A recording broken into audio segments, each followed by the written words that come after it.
ये माल हैं तो अब चेक करना होगा निसाब तक पहुंच गए हैं या निसाब से नीचे हैं। अगर निसाब तक पहुंच गए हैं और फिर साल पूरा होता है तब ज़कात होगी। निसाब क्या है? इसका निसाब है 7.5 तोला सोना। बाकी कोई माल ना हो बंदे के पास, सिर्फ सोना हो तो 7.5 तोला सोना होगा तो निसाब का मालिक कहलाएगा और ज़कात का हिसाब होगा।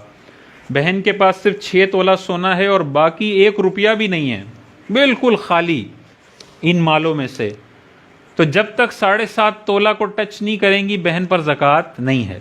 अगर सिर्फ चांदी है तो फिर निसाब है 52.5 तोला चांदी। ना सोना हो, ना रुपया हो, ना माले तिजारत हो, खालिसतन चांदी पड़ी हुई है तो 52.5 तोला चांदी के बराबर होगी तब ज़कात है, वरना ज़कात नहीं है। लेकिन सोना भी थोड़ा है, थोड़ी चांदी है, थोड़ा रुपया है, थोड़ा माले तिजारत है, मिक्स माल है, तो जब मिक्स माल होता है तो निसाब होता है 52.5 तोला चांदी की कीमत। फिर निसाब 7.5 तोला सोना नहीं है बल्कि 52.5 तोला चांदी की कीमत फिर निसाब बनता है। तो अगर 1 तोला सोना है और 5,000 रुपये पड़े हुए हैं तो अब देखें 1 तोला सोना तकरीबन हो गया 2.5 लाख रुपए का और 5,000 रुपये पड़े हुए हैं एक्स्ट्रा, और चांदी कुछ भी नहीं है, माले तिजारत कुछ भी नहीं है, बहन है, कितना अमाउंट हो गया इनके पास? 2,55,000। अब देखें इस अमाउंट के अंदर 52.5 तोला चांदी खरीद सकते हैं या नहीं खरीद सकते? खरीद सकते हैं, वो तो 1,40,000 की है। तो इन बहन पर 1 तोले सोने पर भी ज़कात लाजिम है क्योंकि इनके पास एक्स्ट्रा कैश पड़ा हुआ है। जब 2 चीज़ें मिल जाएंगी तो फिर निसाब 7.5 तोला सोना से गिरकर 52.5 तोला चांदी हो जाएगा। और एक और बहन है, उनके पास 6 तोला सोना है लेकिन कैश कुछ भी नहीं है, इन बाकी चीज़ों में से कुछ भी नहीं है, तो 6 तोला वाली पर ज़कात नहीं है। लेकिन ऐसा होता नहीं है कि 1 तोला सोना हो और बहन के पास 5-10 रुपये या 500 रुपये 1,000 रुपये भी ना हो। बहुत शाज़ व नादिर है ऐसा हो, अक्सर ऐसा ही होता है, कुछ ना कुछ फारिग कैश पड़ा होता है।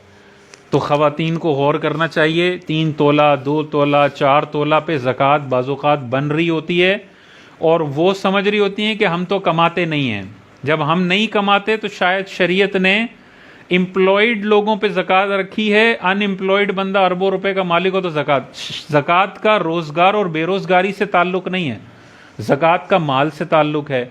तो बहन के पास अगर 4 तोले सोना है और बाकी कोई 15-20 हज़ार कैश पड़ा हुआ है तो उन पे हर साल ज़कात बन रही है, और शोहर ने देनी नहीं है, ये बेगम ने देनी है। अगर बग़ैर दिए ये बाजी का इंतकाल हो गया तो कब्र में औरत से पूछा जाएगा, शोहर से नहीं पूछा जाएगा कि आपने बीवी की ज़कात क्यों नहीं दी, ये अपनी तो दे ले पहले, इस पर अपनी लाजिम है, बेगम पर अपनी लाजिम है। हाँ, शोहर एहसान करके बेगम की ज़कात खुद से अदा कर दे तो वो अच्छी बात है, लेकिन शोहर अदा नहीं कर रहा तो बेगम को खुद करनी पड़ेगी। या तो सोना में से थोड़ा सोना बेच दे या शोहर से कर्ज़ा ले ले और फिर अपनी खर्ची में से एडजस्ट करवा ले, किसी भी तरीक़े से बहरहाल देनी पड़ेगी। आपने पूरा हिसाब करना है। मिसाल के तौर पे 1 तोला सोना है, 10 तोले चांदी है, 5,000 कैश पड़ा हुआ है, 2,000 के प्राइस बॉन्ड पड़े हुए हैं, दूध की दुकान है और 10,000 लीटर दूध पड़ा हुआ है। इन सब का टोटल कर लें, ये टोटल मिसाल के तौर पे 15 लाख रुपए बनता है। तो 15 लाख पर जब साल पूरा होगा तो वो टोटल पे 2.5% आपने देना है।